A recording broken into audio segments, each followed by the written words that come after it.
ఆంధ్రప్రదేశ్ మహిళలకు సంబంధించిన ఒక ముఖ్యమైన తాజా సమాచారం ఇప్పుడు బయటకు వచ్చింది.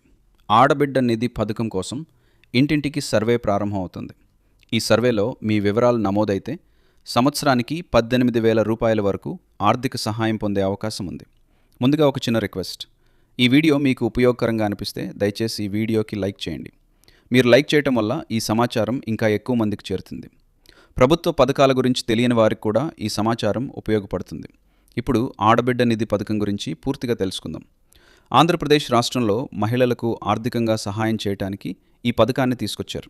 ఈ పథకం ద్వారా అర్హత ఉన్న మహిళలకు సంవత్సరానికి 18,000 రూపాయలు ఇవ్వాలని ప్రభుత్వం నిర్ణయించింది. అంటే ప్రతి నెల సుమారుగా 1,500 రూపాయలు మహిళల ఖాతాలో జమ అవుతుంది. ఇప్పుడు ముఖ్యమైన విషయం ఏమిటంటే ఇంటింటికి సర్వే ప్రారంభం అవుతుంది. గ్రామ సచివాలయం సిబ్బంది మరియు వాలంటీర్లు ఇంటికి వచ్చి వివరాలు నమోదు చేస్తారు. ఈ సర్వేలో మీ పేరు నమోదైతేనే తర్వాత డబ్బులు వచ్చే అవకాశం ఉంటుంది. అందుకే ఈ సర్వే చాలా ముఖ్యమైనది.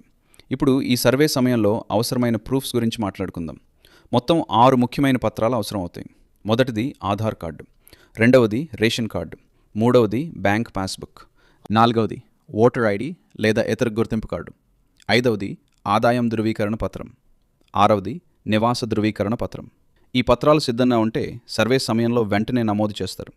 పత్రాలు లేకపోతే తర్వాత సమస్యలు వచ్చే అవకాశం ఉంటుంది. ఈ పథకం అర్హతల గురించి కూడా తెలుసుకోవాలి. మహిళ ఆంధ్రప్రదేశ్ రాష్ట్రానికి చెందినవారై ఉండాలి. కుటుంబ ఆదాయం ప్రభుత్వం నిర్ణయించిన పరిమితి కంటే తక్కువగా ఉండాలి. ప్రభుత్వ ఉద్యోగులు ఈ పథకానికి అర్హులు కారు. ఆదాయపు పన్ను చెల్లించే కుటుంబాలకు ఈ పథకం వర్తించదు. ఇంటి స్థలం, విద్యుత్ వినియోగం వంటి వివరాలు కూడా పరిశీలిస్తారు. ఈ పథకం వల్ల మహిళలకు ప్రతి సంవత్సరం 18,000 రూపాయలు ఆర్థిక సహాయం అందుతుంది. ఈ డబ్బును కుటుంబ ఖర్చులకు, పిల్లల చదువుకు, ఆరోగ్య ఖర్చులకు ఉపయోగించుకోవచ్చు. గ్రామీణ ప్రాంతాల్లో ఉన్న మహిళలకు ఇది చాలా ఉపయోగపడే పథకం అవుతుంది. తెలంగాణ రాష్ట్రంలో కూడా ఇలాంటి మహిళా సంక్షేమ పథకాల గురించి చర్చ జరుగుతుంది. కాబట్టి అక్కడ ఉన్నవారు కూడా ఇలాంటి పథకాల కోసం ఎదురుచూస్తున్నారు. ఇప్పుడు చాలామంది అడుగుతున్న ప్రశ్న ఏమిటంటే డబ్బులు ఎప్పుడు వస్తాయని. మొదట సర్వే పూర్తవుతుంది.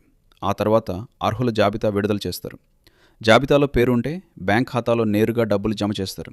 మీ పేరు వచ్చిందో లేదో తెలుసుకోవడానికి గ్రామ సచివాలయం వద్ద అడగవచ్చు, లేదా వాలంటీర్ను సంప్రదించవచ్చు, లేదా మీ బ్యాంక్ ఖాతా ఆధార్కు లింక్ అయి ఉండాలి. లింక్ లేకపోతే వెంటనే బ్యాంక్లో లింక్ చేయించుకోండి. ముఖ్యంగా గుర్తుంచుకోవాల్సిన విషయం ఏమిటంటే సర్వే సమయంలో తప్పకుండా ఇంట్లో ఎవరో ఒకరు ఉండాలి. మీ పత్రాలన్నీ సిద్ధంగా పెట్టుకోవాలి. సర్వే మిస్ అయితే తర్వాత నమోదు చేయడం కష్టమవుతుంది. మహిళలకు ఆర్థికంగా సహాయం చేయడం కోసం ప్రభుత్వం తీసుకొచ్చిన ముఖ్యమైన పథకాలలో ఇదొకటి. అందుకే ఈ అవకాశాన్ని ఎవరూ మిస్ కాకండి. ఇలాంటి ప్రభుత్వ పథకాల గురించి తాజా సమాచారం తెలుసుకోవాలంటే మా ఛానల్ని సబ్స్క్రైబ్ చేయండి, వీడియోకి లైక్ చేయండి, ఈ సమాచారాన్ని మీకు తెలిసిన వారికి షేర్ చేయండి.